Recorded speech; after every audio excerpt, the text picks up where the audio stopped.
আমাদের এই হললিয়া গ্রামে রুবেল নামের তার স্ত্রীকে এবং শাশুড়িকে দুইটাকে হত্যা করছে।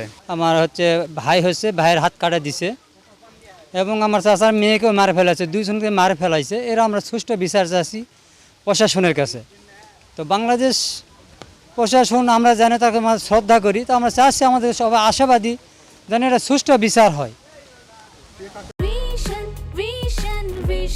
100% কপার কন্ডেন্সারে তৈরি ভিশন ফ্রিজ, তাই গুণে মানে অটুট থাকে বছরের পর বছর। তা আমার চাচার তো জামাই, মেয়ে জামাই মারছে তার শাশুড়িকে এবং তার স্ত্রীকে। আমার জামাই শাশুড়িকে মারছে এবং তার স্ত্রীকে মারে ফেলাইছে চাকুর দিয়ে আঘাত করে, সরাসরি চাকু দিয়ে ঘুদা মারছে। তার শালা ছিল, তাকে চাকু দিয়ে হাত কাটে দিছে এবং পিঠেতে চাকুর আঘাত করছে। তো আমরা তার সুষ্ঠু বিচার চাচ্ছি, যাতে সঠিক উদ্ঘাটন করে ময়নাতদন্ত সঠিকভাবে হয়, তাদের যেন সুষ্ঠু বিচার হয়।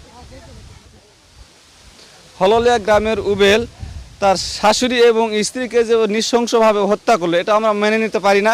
এটার সঠিক বিচার এবং দ্রুত বিচার আমরা চাই। আমি বাড়ির থেকে শুনি যে ওই আয়লা মারা গেছে, ওই ওর আয়লার হলো জামাই মারিছে, মানে ভয়রার স্বামী মারিছে। আর হলো ওই হলো নিপু মারা গেছে বগুড়া যায়।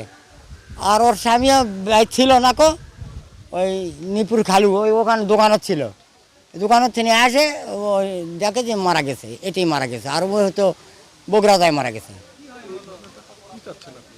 সুষ্ঠু বিচার চাই, গরিব মানুষ, এর সুষ্ঠু বিচার কিভাবে হবে আপনারা বিচার করেন।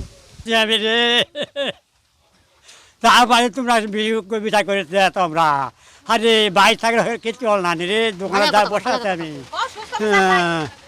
আরে ও বাবা, তোমরা সুখে বিচার করে দাও বাবা। আমার জ্ঞান বুদ্ধি হারে গেছে, আর নাই কিছু আমার।